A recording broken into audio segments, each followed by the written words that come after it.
¿Qué tal, amigos del periódico El Día? Gracias por estar una vez más con nosotros. Hoy tenemos un tema bastante interesante y que está en la palestra pública del sistema de salud. En octubre del pasado año se detectó en la zona del este el primer caso de cólera en República Dominicana. A la fecha van cerca de 50 casos reportados por el Ministerio de Salud Pública. En su gran mayoría todos provenientes del Gran Santo Domingo, específicamente de zonas muy deprimentes. ¿Qué hacer? ¿Cómo manejarlo? Hoy nos acompaña el doctor Carlos Félix, él es médico, epidemiólogo, saludista, coordinador del programa de protección de infección del Hospital Robert Rick Cabral. Él nos ayudará a entender un poco cómo manejar el tema y qué hacer ante la presencia de esta enfermedad en alguno de nuestros hogares. Doctor, gracias por aceptar nuestra invitación. Como decíamos en la introducción, hoy vamos a hablar de cólera. Vemos que en los últimos días se han presentado varios casos, específicamente en sectores del Distrito Nacional, y queremos saber, doctor, qué está pasando, qué hacer y cómo la población debe actuar ante la presentación de tantos casos. Bien, el placer es mío estar con ustedes y compartir este momento. Bien, tú sabes que el cólera es una enfermedad aguda que se produce como consecuencia de la contaminación del agua, contaminación del manejo de los alimentos, de la distribución de manera incorrecta de los desechos. Y eso se produce principalmente por una bacteria que es la bacteria Vibrio cholera. Y esa enfermedad es el producto de los niveles de hacinamiento, la falta de agua potable y la falta de salubridad, que tiene unas condiciones sociales, económicas muy deprimentes. Por tanto, es una enfermedad que está considerada una enfermedad de la pobreza.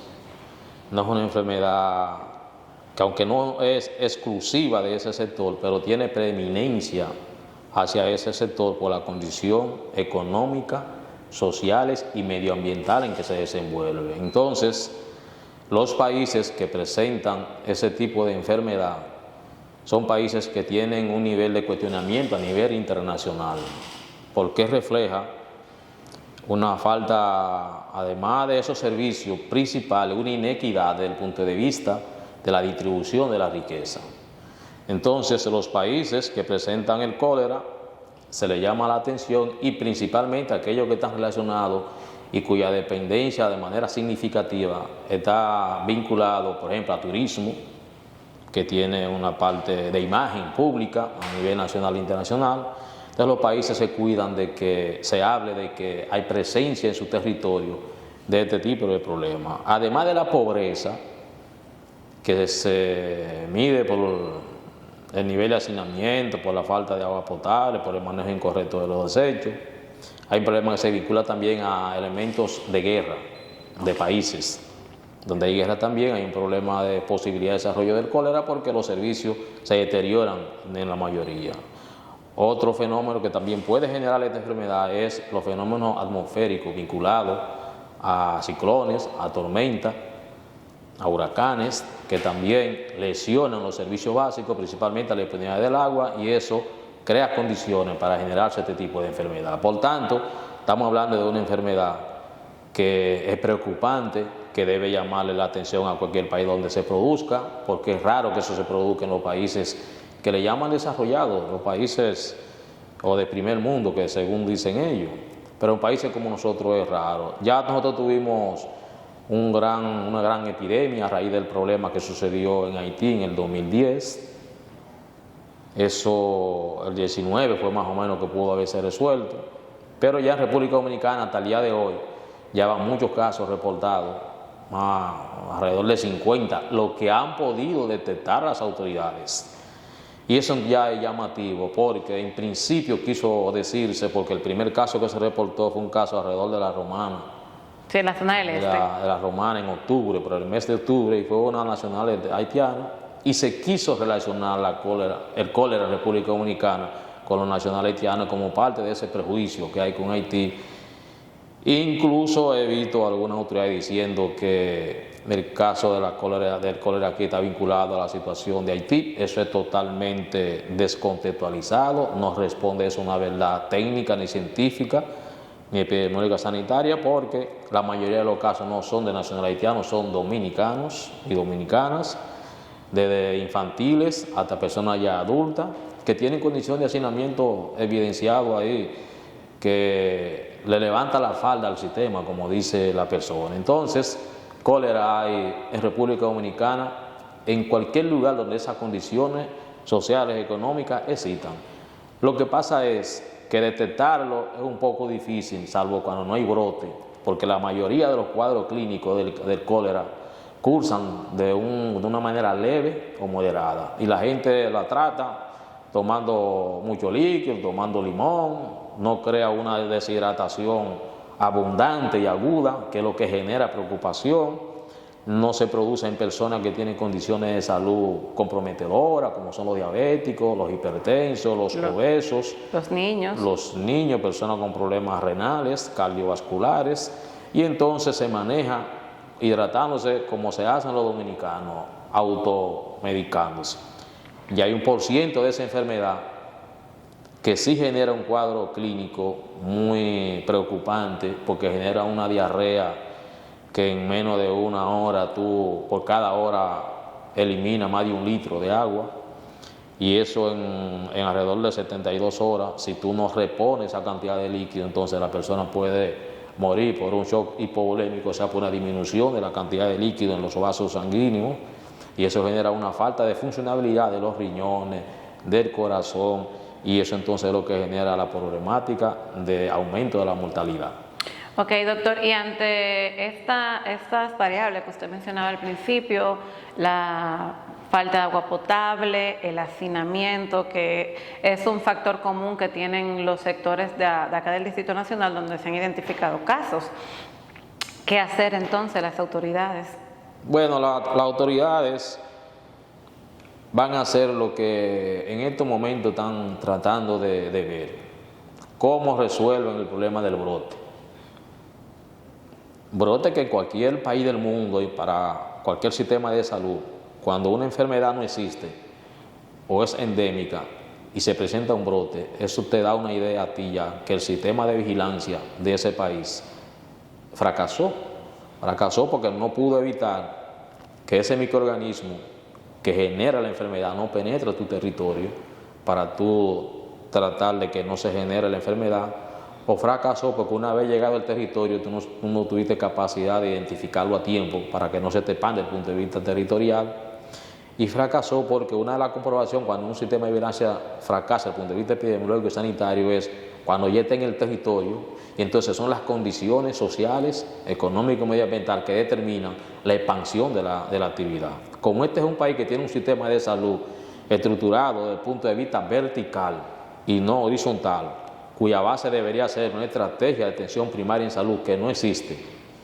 y por tanto los casos no lo identifica el sistema, sino los casos se identifican porque la gente presenta el cuadro clínico y va a la búsqueda de salud. Entonces las autoridades van a actuar en base a lo que es la condición del brote. Como esto es una enfermedad que está relacionada a múltiples factores, ellos no van a resolver los factores que determinan la enfermedad, sino van a incidir en los casos que se están presentando y van a tratar de bloquear en un perímetro limitado de búsqueda de casos para tratar de que no se expanda. Y eso es lo que están haciendo, una medida paliativa, una medida correctiva a mediano y largo plazo, que debería ser la preocupación del problema, porque el cólera se va a controlar por la forma como se presenta, pero va a persistir porque las condiciones sociales, económicas y medioambientales están ahí. Obviamente eso tiene una salida no inmediata, eso tiene una salida a corto y largo plazo, e implica modificar el entorno, modificar los niveles de hacinamiento, modificar la disponibilidad de agua potable, modificar el hacinamiento medioambiental, y eso implica entonces un costo diferente que no se ve en lo inmediato. Por tanto, el mecanismo que hay disponible hasta ahora es, identificados los casos, hacer un bloqueo epidemiológico no hacia 10 o 15 casas como están planteando las autoridades, sino en una área geográfica que determine en función de las condiciones donde se produjo el hecho. porque si tú lo eliminas en un lado, te puedes resurgir en otro, porque las condiciones... ¿Qué es lo que está pasando? ¿Qué es lo que está sucediendo? ¿Por qué están pasando? Ya van alrededor de 6 provincias donde que hay casos. Bueno, porque la gente tenía el cuadro clínico, se le presentaba y lo que hacía es que se autotrataba y medicaba. Desde que empezaron a conocerse los casos, pues la gente fue ya no automedicando, sino fue recurriendo a los centros de salud, y las autoridades por eso entonces están identificando y están sumando más cantidad de casos. Entonces, ahora hay mecanismos que están identificando los casos de manera puntual, en una visión totalmente traicionada y que se corresponde con el sistema de salud, porque lo que están haciendo es que ponen carpa en los lugares donde se presentan los casos, y ellos van a determinar los tipos de casas para tratar de identificar.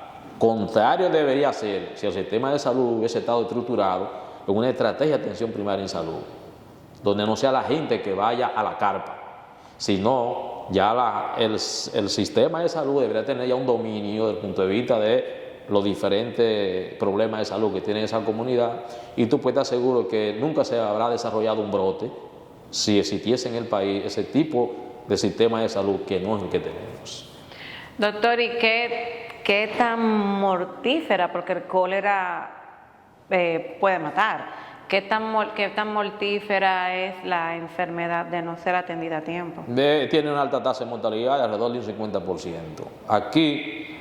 Aquí el cólera tiene varios subgrupos, esa bacteria o ese bacilo tiene varios subgrupos, pero hay dos que son los de mayor importancia, que es el 01 y el 0139, que son los que mayor importancia desde el punto de vista epidemiológico y sanitario tiene. El 01 y el 01.9 es el que está más vinculado a la mortalidad. Okay. Entonces, en estos casos, si no se atienden rápido, la tasa de mortalidad es alta. Fíjate que aquí vean alrededor de 50 casos según las autoridades y alrededor de 6 casos que han fallecido, entre 4 y 6 casos, aunque las autoridades reconocen alrededor de 4, porque en el último boletín que presentaron ellos del año pasado, del 49, tienen un reporte de 4 casos. Y entonces, eso te dice a ti que tiene una alta tasa de letalidad en República Dominicana, que no debería tenerlo. Te dice a ti las condiciones en que el paciente va al servicio de salud, que no es en una condición manejable, sino un poquito deplorable. Van ya cuando están, digamos, que en puntos extremos. Exactamente. Incluso, no entiendo, en medicina usted no puede denegar nada, ni puede ocultar nada, porque medicina es como el agua, que usted le echa en un lugar y va a salir por cualquier lado. Cuando con relación al cólera, usted no puede negar si un paciente muere o no de cólera. Nadie quiere que muera del cólera, ni quiere ocultar, pero yo tengo un dato en mi poder donde una persona que falleció del cólera y la autoridad dijeron que no fue cólera, y yo tengo los estudios de esa persona que falleció de cólera de un laboratorio de prestigio en República Dominicana, que sí que confirma que fue de cólera. Entonces, a la gente lo que usted tiene que informarle lo que hay, lo que existe, para que adopte las políticas y las medidas correspondientes, porque si usted le oculta información a la gente, así la gente se va a comportar, y más en un país como nosotros, que por el escaso recurso económico que tiene el dominicano, una buena parte del dominicano, no es muy susceptible de ir a los centros de salud, sino manejárselo en su casa, o su vecino dice que con qué se trató el vecino, también se tratan ellos, por un problema de tipo económico, cultural, de nivel de educación, y eso también depende de la información que las autoridades le lleven al país con relación a cualquier problema de salud que existe en República Dominicana. ¿Y los casos de cólera pueden ser tratados de manera ambulatoria? No todos los pacientes necesitan internamiento. Solo los que cursan con un cuadro clínico diarreico leve, leve y moderado. Se puede manejar hay un suero que lo preparó la misma Organización Mundial de la Salud, se llama suero de rehidratación oral, que usted lo prepara en 1 litro de agua potable y lo prepara, entonces hace que la beba, lo disuelve, y entonces la persona se lo bebe de manera frecuente en función de la cantidad de posiciones que usted haga, y eso puede resolver el problema de pararle la hidratación, porque el cólera se maneja de 2 formas: líquido en primer lugar, líquido, y después complementario con un antibiótico para matar la bacteria, porque hay que matar la bacteria. Sí, porque de lo contrario se queda en el cuerpo. Se mantiene. Si el cólera tiene una característica que todavía 10 días después de hacer las deposiciones, el cólera tiene capacidad para infectar.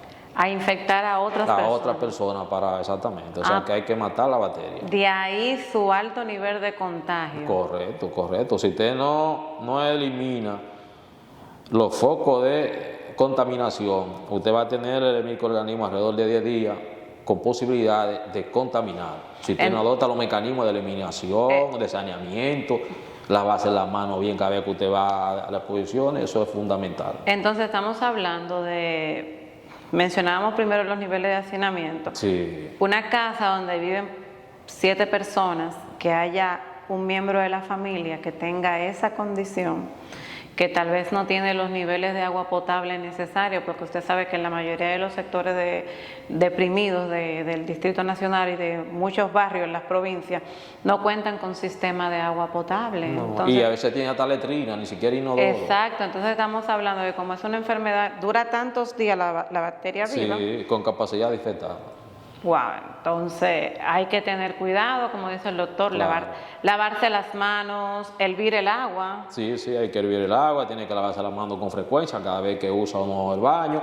Antes de manipular los alimentos hay que lavarse las manos. Hay que clorar el agua de manera correcta, sea que usted lo tenga en su casa acumulado, sea la cisterna, sean los tanques, porque lamentablemente República Dominicana no tiene garantía de control de calidad, ni que el agua que viene de la casa hacia la venta tenga garantía de una potabilización correcta, mucho menos el agua que viene en los camiones, en la calle, eso no tiene garantía de que esté potable, y la gente la compra y la ingiere sin tratarla. Entonces eso es un caldo de cultivo para usted contaminarse del cólera y otras enfermedades gastrointestinales. Ya ustedes saben, tenemos que tomar medidas. El cólera es una realidad con la que tenemos que tratar y aprender a vivir con ella hasta tanto se pueda solucionar el problema de la bacteria. Hoy nos acompañó el doctor Carlos Félix, como les dije al principio, él es médico, epidemiólogo, salubrista. Con él estuvimos conversando un poquito sobre el cólera. Doctor, aquellos que lo quieran contactar, ¿dónde lo encuentran? Yo soy médico público del sistema público en el Robert Rick Cabral. Ya saben dónde contactar al doctor. Recuerden que nosotros trabajamos para ustedes. Este contenido lo hacemos para ti. Si quieres que tratemos algún tema en particular, déjalo en la caja de comentarios. Ustedes y yo nos reencontramos en un próximo video. Bye, bye.